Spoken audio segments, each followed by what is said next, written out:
महायुती सरकारने सुरू केलेल्या लाडकी बहीण योजनेमुळे बँकांमध्ये महिलांची गर्दी वाढतीये। ओएसिस फर्टिलिटीच्या तज्ञांनी IVF उपचार पद्धतीद्वारे 1 लाखांहून अधिक जोडप्यांना मातृत्व प्राप्तीचा आनंद दिला आहे।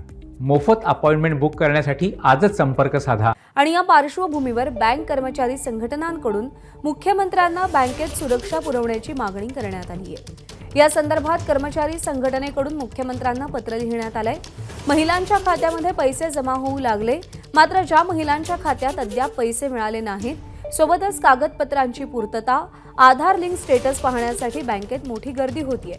अशात बँकेत महिलांचं बँक कर्मचाऱ्यांशी वाद होत आहेत, त्यामुळे सुरक्षा आणि अतिरिक्त मनुष्यबळ देण्यात यावं अशी बँक कर्मचारी संघटनेच्या वतीनं पत्राद्वारे मुख्यमंत्री एकनाथ शिंदेंकडे मागणी करण्यात आली आहे।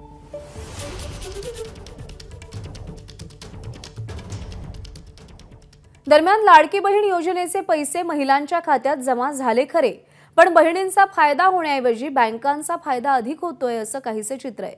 त्याचं कारण असं आहे की अनेक महिलांचे जमा झालेले पैसे बँकेनं मिनिमम बॅलन्स आणि इतर चार्जेसमध्ये वळते केलेत। त्यामुळे अनेक महिला पैसे विथड्रॉ करायला गेल्या, मात्र त्यांच्या हाती काहीच आलं नाही।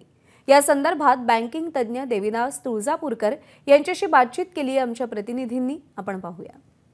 लाडकी बहीण योजनेचे पैसे महिलांच्या बँकेत जमा झाले खरे, मात्र 3,000 रुपये अनेक महिलांना मिळणार नाहीत। ते का मिळणार नाहीत आणि त्याची नेमकी काय कारण आहेत हे पण जाणून घेणार आहोत। बँकिंग तज्ञ तुळजापूरकर सर आपल्यासोबत आहेत। काय कारण आहे की महिलांना 3,000 रुपये मिळणार नाही आणि असे न मिळणाऱ्या महिलांचं प्रमाण किती असेल? यातलं पहिलं कारण तर अनेक खाती अजून आधारशी जोडल्या गेलेली नाहीत, त्यामुळे त्या खात्यात जमाच झालेले नाहीत। दुसरे, जमा झाल्यानंतर काल जेव्हा सिस्टीम रन झाली तेव्हा त्या खात्यामध्ये जे सर्व्हिस चार्जेस अॅक्युम्युलेटेड होते ते बँकेनी अगोदर सिस्टीम जनरेटेड रिकव्हर केले आणि त्याचा परिणाम म्हणून आज त्या खात्यामध्ये बँकेत बॅलन्सच नाहीये।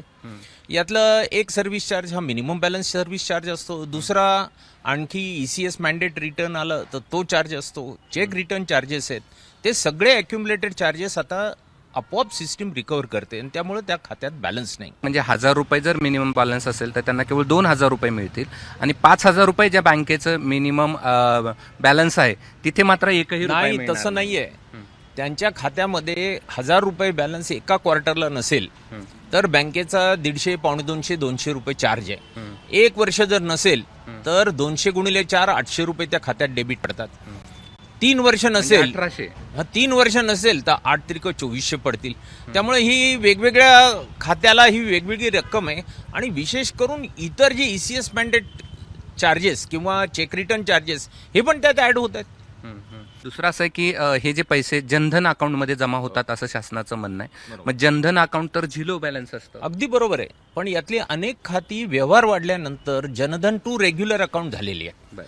काही लोकांच्या रेग्युलर खात्यातच हे पैसे जमा झालेले आहेत। अशा अनेक व्हरायटी कारणं आहेत ज्याच्यामुळं आज या एकनाथ शिंदेंच्या योजनेमध्ये ज्या लाडक्या बहिणी बँकेच्या काउंटरवर आल्या त्यांना पैसे मिळत नाहीयेत आणि बँकेत काम करणाऱ्या पुन्हा त्यांच्याच सगळ्या बहिणी मात्र खूप नाराज झालेल्या दिसतात। याचा अर्थ असा आहे की या बहिणीचा जो योजनेचा फायदा आहे तो बहिणीला कमी आणि बँकेला जास्त झाला असं म्हणायला लागेल। बँकेला झाला म्हणजे ही खरं आहे, वस्तुस्थिती ही आहे की बँकांचे या निमित्ताने जे ऑदर चार्जेस आहेत ते वसूल होत आहेत, ही खरी वस्तुस्थिती आहे। कॅमेरामन धनंजय दारुंटेसह मी कृष्णा केंडे, ABP माझा, छत्रपती संभाजीनगर। ABP माझा, उघडा डोळे बघा नीट।